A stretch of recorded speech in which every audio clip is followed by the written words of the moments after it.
This is Trillium from Trillium Healing Arts. I'm an emotion code, Reiki, and quantum healing hypnosis practitioner. Today, I'm going to do a fun little chat on being an INFJ. So, if you're an INFJ, grab some tea, relax, tune in. I'm going to talk all about ourselves.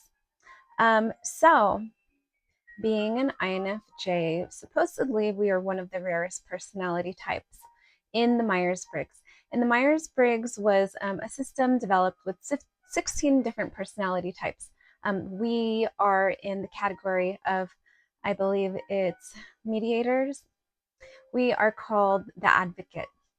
And so people with our personality types, we are best suited in service jobs, social work, counseling, writing, librarian, um, things that allow us to have to either be of service and help people or allow us to be creative or be in a serene environment. So the I stands for introverted. And introversion, everyone has some level of introversion, okay? And most people need to recuperate alone. But we have an especially large need to recuperate alone. I think only second to the INTJ um, and perhaps the INFP. And I will touch based on my experiences with them later because I seem to gravitate towards those types. Um, So we as INFJs seem to have some sort of extrasensory perception depending on the individual. And if you are like me and eat a more plant-based diet, which I think I was led to because of my level of empathy, especially if you've experimented with psychedelics, then it really opens you up and increases your empathy and not wanting to, harm another living being. But I know a lot of INFJs that are vegetarian or vegans. Um, we care a lot, and we can also sometimes sense other people's emotions.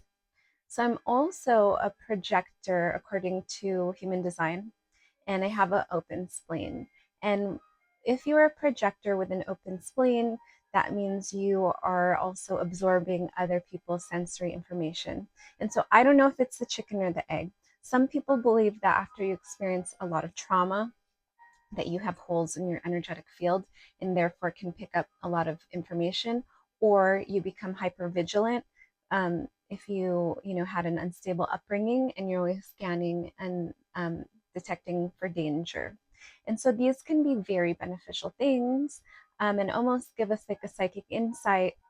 But if let run in overdrive, your past traumas can bleed over into your life, and you may be triggered and may potentially see things you can't see. So it's important to work through these, but also trust your intuition and get to know the difference between, okay, what is my intuition and what is a trigger?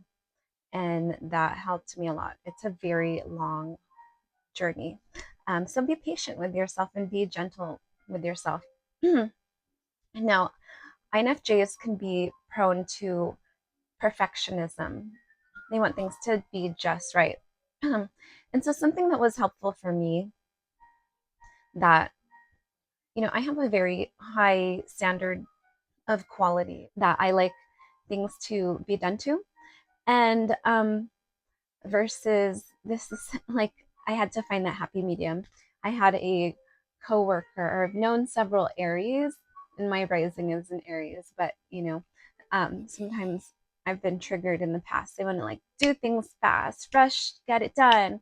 But like the quality that things are done to are bare minimal, maybe not acceptable, especially not by my standards. So I had to look at that like, okay, sometimes you just need to do things to the point where they're acceptable and good enough, and then move on to the next. Otherwise, you can get fixated on making this one thing perfect, and then it can really hold you back. Like when I worked at a restaurant, I would just like be spot cleaning and, stay like an extra hour because I wanted everything to be, you know, shiny and perfect. But you don't need to do that. Um, you just need to do what you can, the best you can in the moment. Um, so, some other things, we can be highly sensitive. And because we're so concerned with maintaining the peace, we may not want to start conflict. And so, an INFJ that isn't, aware of their boundaries yet, isn't hasn't developed communication skills, they may shirk away or avoid conflict. And INFJs are really known to ghost. Like they tolerate a lot, thinking it's not worth being confrontational. And then once they've had too much, they just disappear. But a huge beneficial thing for an INFJ is really sitting and you know trying to think about what your needs are and what is okay and not okay, and mentally rehearse, how would you handle that situation had it happened again in the moment, and usually it does. And so this gives you an opportunity to communicate using, and if you are not familiar, I highly recommend looking up nonviolent communication. It helps you use I statements to communicate your feelings and your needs and your desires and follow up with requests to have your needs met. Now, when I was younger, I'm not sure if this is an INFJ thing, but I would use manipulation tactics. I could tell that, like, I had an ex and he was highly he was a rival of someone that was trying to talk to me.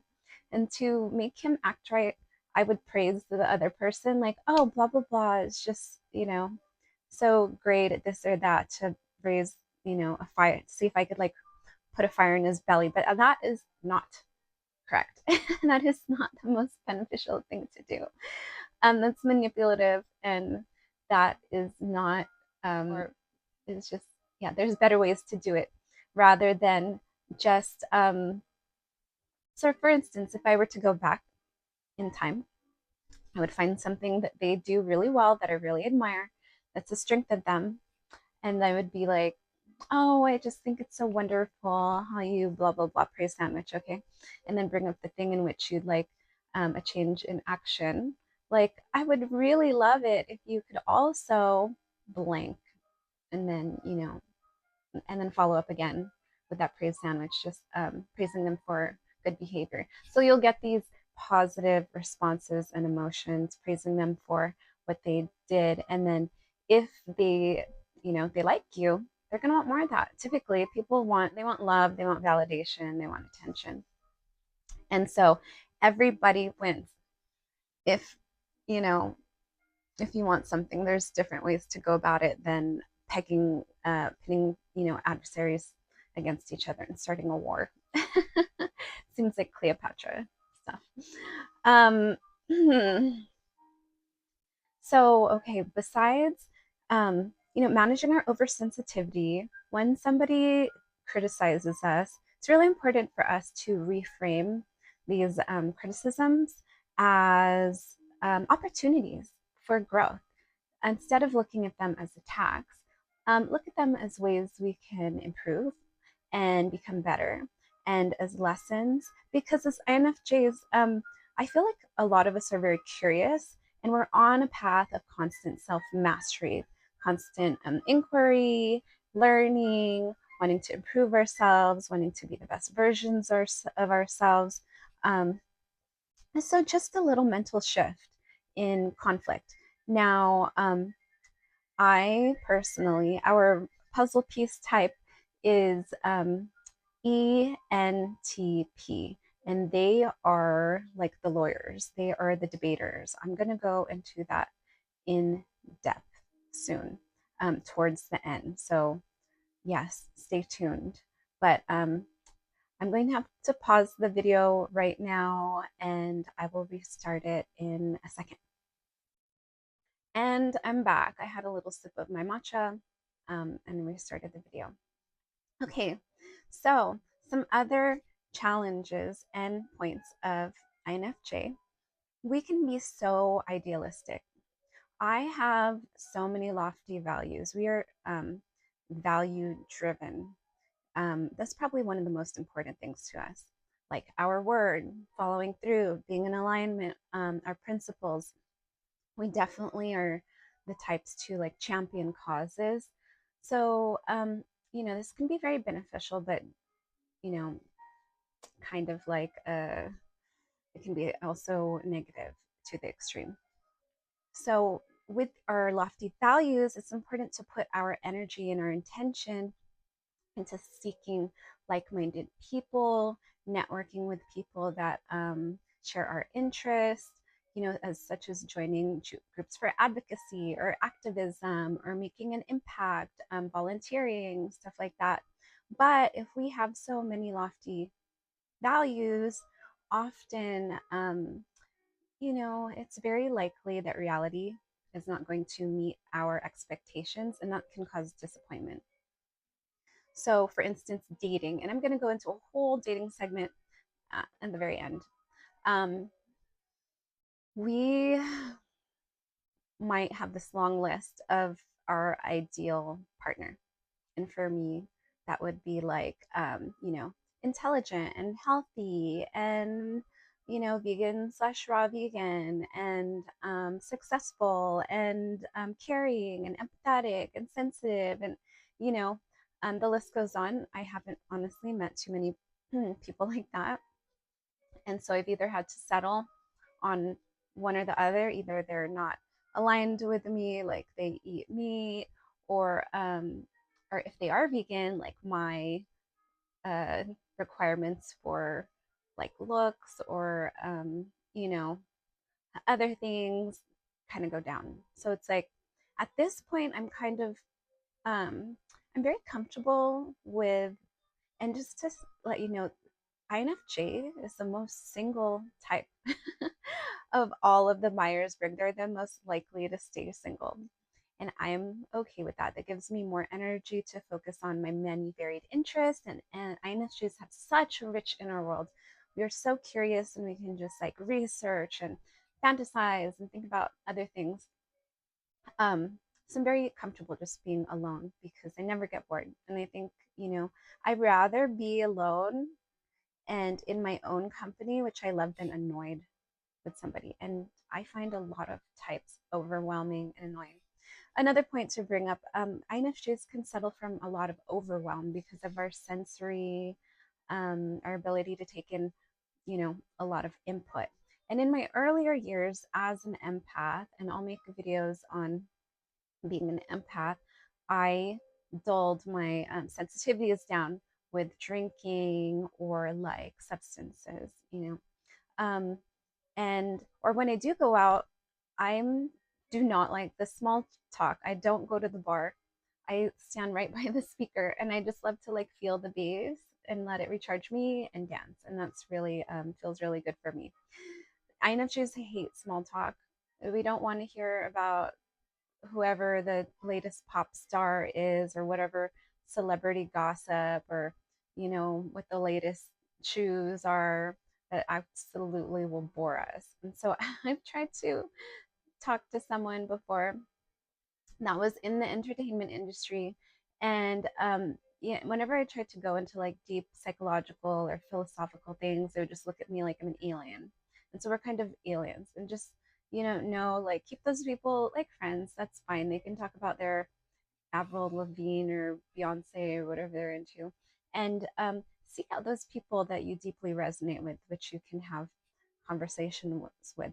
And those people, for the most part, for me, I've really enjoyed talking to other INFJs or INFPs or even INTPs. INTPs tend to be like so logical, but they can actually balance an INFJ out because we're so mystical and in our head, and they can kind of like ground us down to reality. So if they can, agree to meet somewhere in the middle, that could be a really beneficial thing. I want to go into the dating segment soon. So, but before I do that, I just want to see if there's any other things that I can bring up as an INFJ. So we talked about managing our sensitivities, our overwhelm. Some practices are meditation, mindfulness, exercising, a lot of self-care, being alone. It's really important we get our alone time, journaling. So we are meant to guide, and we do not typically like to be the center of attention. So working through this is important. And also, it's important for us to learn leadership skills because we're meant to lead, not in like the public eye necessarily, but we're meant to guide, guide. But in order to do that, we're going to need to learn leadership skills. And so working through that is important. Let's see. So, managing our oversensitivity, taking conflict as information and not as attacks, using it as opportunities for growth. Um, managing our expectations with idealism. So, especially if I meet someone new, like I've already projected into the future, like it could work, blah, blah, blah, imagining how this unfold. And, a lot of the time I see the road blocks and even potential like positive outcomes. This can be beneficial. This can be challenging because it keeps us from living in the present moment. While our ability to project into the future and see patterns is highly, highly beneficial, it can also keep us from actually engaging and living. And we actually need to engage and live in order to learn a lot of these key lessons in order to evolve and grow. So it's important to, even if project there could be obstacles, to just take it one day at a time and be in the present moment. But if you see red flags, then absolutely withdraw. Be smart. Don't second guess your intuition. We have highly developed senses of intuition, and so unfortunately, like an empath slash INFJ, if you're underdeveloped in your boundaries and communication, you can be so open and empathetic. And unfortunately, people with narcissistic tendencies love this. It will latch on because a lot of, INFJs that aren't quite developed have some sort of savior complex, messiah complex, in which they think they can help this person or save them or fix them. The truth is, only someone can save or fix themselves. It's important to know how much energy to give or not give. A lot of ENTPs can be a little challenging. I'm pretty sure my mom was an ENTP. She was going to school to be a lawyer. Three of my exes, pretty sure they were ENTPs. Two of them I know confirmed. One, he says he is an INTP, but pretty sure he is an ENTP. Maybe he mellowed out now that he's older, but 10 years later is like, hey, take this test. I'm just curious. And while they can be highly stimulating and fascinating, just exhausting. As someone that does no longer drinks, um, I don't think I could date another ENTP unless we were like in an open relationship. And for some reason, none of my exes went for it. I think they were insecure that, I'd meet someone else I like more or something like that. But yeah, I would be open to that if, we had two separate lives. Maybe an INTP. I think, I think they're very fascinating and brilliant. Some of them are really dark and twisted. So it just I think it really depends on the person. I can't lump everybody into a box. Obviously, being a human being is complex. There's nature, there's nurture, and I also like to factor in astrology. I have a friend that is an Aries INFJ, and is vastly different from me being a Capricorn INFJ. Anywho, I'm going to pause the video again. So stay tuned. I will be right back. Welcome back. Part 3, dating. Okay, we've got a lot to say about this. And if you're not an INFJ, just tune out. Just turn it off now. So as an INFJ, I have found that for the most part, I get along with a few different types. And those have been INFPs. I personally think INFPs are better as friends. I will explain why. Um, ENTJ, is that right? No. ENT. I've encountered some ENTJs. Those are the commanders. They're intense. They want blood. Um, Although I respect them, a little too aggressive for me personally. But if you like aggressive people, depends on where your Mars placement is. If you have a Mars placement that is in like a Leo or like an Aries sign, or maybe even a Scorpio sign, you might enjoy a commander type. Me personally, my love sign is in Aquarius, my Venus, but my Mars is in Pisces. So what personally I'm attracted to is sensitive, imaginative, empathetic, spiritual types. And otherwise, I get bored. You know, there could be initial attraction, but they're not into like the mystical and the occult and spirituality. I tend to get really bored. So INTPs, they're kind of like professor, scientist slash researcher types. I think we have a natural, um, you know, compatibility and ease. They tend to be very intellectual, which I enjoy, but something, I don't know, something that's not like so exciting. I think they lack the emotional depth that I crave. And that's just me. I really want to go like deep emotionally. I want to like merge with someone. And I think that's for a lot of INFJs. I think an INFJ is looking for someone to like really merge with, like heart, soul, emotionally, energetically, spiritually. And I think a lot of INFJs are like looking for the one. And when you're a young INFJ and still hopeful, I think it can be very easy to kind of project or imagine the potential of like any potential romantic person. So I have a lot to say about um, ENTPs, which have been my, supposedly the puzzle piece match. While they are brilliant, um, fun, like highly stimulating, exhausting, exhausting. I cannot handle another, I don't think, unless it's like a really mellowed one. I don't know if that exists. They tend to be excellent debaters. They like to debate just for fun. Um, so they might pick fights with you.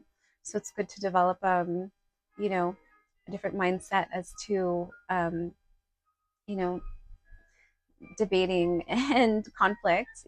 They just think of it as mental exercise. They're just jousting, they're just boxing, sparring for the fun of it. Personally, I like a very relaxed lifestyle. I think that another INFJ would be a good match because we would understand each other, but I think it's like two different, like two aliens, but from different galaxies. Like we're both aliens and we're both really out there. So we'd be able to, conversate and connect, but they're just also in our own vastly different world that we live in because every single their INFJs, although we're very similar in the fact that, we have a lot of commonalities in the way we view things and operate, we are just also absorbed in whatever the thing is that we are absorbed in. So, I think as INFJs, we really love to go down rabbit holes and research. And I think that, that can be good to have your own thing. So theoretically, hypothetically, I think it would be a good match. Now, INFPs, oh my goodness. I have friends, girlfriends that are INFPs. And I don't know why, but it seems like the women, they have it more together. Okay. I know a bunch of INFP males. They're sensitive, they're imaginative, they're like artistic, musically creative, and yeah, I don't typically go for like intentionally go for musicians, but for some reason they just seem to happen to be in my field. I think maybe it's because of the other qualities that are associated with being a musician, maybe. um I'm not too sure. I personally don't have really musical abilities, but I like to dance. So maybe there's that. I have no idea. I haven't even really been autonomously, particularly interested in the music they produce or create. It just happened to be some weird coincidence. So, very sensitive, caring, nurturing. They typically, I think, want to connect like very deeply with you and have an emotional bond. And I really like that. I find that attractive. Um, but oh my goodness, the males that I've interacted with, minus maybe one, he had a good mom. Maybe that was it. Maybe the other ones had shitty moms. Um, they have been so victimy. They have been like little babies. They like want you to like take care of them and coddle them, and the whole world's against them with their oversensitivity. And I had to learn this. They're just so emotionally sensitive that something that someone could brush off, a normal person would just brush off. They're like, it's the end of the world. I'm so misunderstood. Everyone hates me. Like, they're just like, why? Why? Life is pain. I'm so unique. Nobody understands me. I won't let anyone understand me because I want to be so unique. If I let somebody understand me, then I wouldn't be, whatever. So, oh, and I've met multiple that have either lived off their ex-girlfriend's couch, living on their aunt's couch, living um, in their like their uncle's house, or just like they don't want to work, but they complain about corporate America, but they'll gladly take anybody else's money or sympathy or effort or food or cooking. But no, do they want to put in the hard work themselves? Very rarely. And their nervous systems aren't designed for the 9 to 5. I get it. But for an INFP to thrive, they need to find some sort of also, they're also like us, very service oriented in a way they can help people and not burn out. That's understandable. Uh, Revolving back into the INFJ, um, we are very creative, but we also are able to bring our creativity into fruition, like with actionable steps. Um, we do have some shortcomings though, things that are very detail oriented. We may want to look at big picture. So it's important for us to go and seek out people that are good with the details if we're going to work with other people. Or very important for us to seek mentors or guidance systems in which we can break down our huge, lofty dream goals into small, daily, actionable steps. So that can be really key for INFJ. So for INFJ, I think the biggest word of advice is one, don't project too much into the future because we're just going to be disappointed. Try to live in the moment.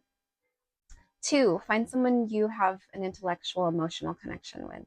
Um, some good places to find someone you could date is museums, volunteering, maybe like an animal shelter, because we're probably not going to meet that person at a bar. I've never met anybody I've been interested in at a bar.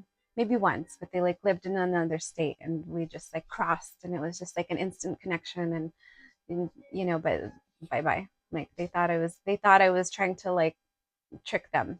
For some reason, maybe I'm too hot. Anyway, thank you so much for tuning in. Please like, comment, subscribe. Let me know if you'd like to see more INFJ stuff, or astrology stuff or anything like that. Sending you love and light.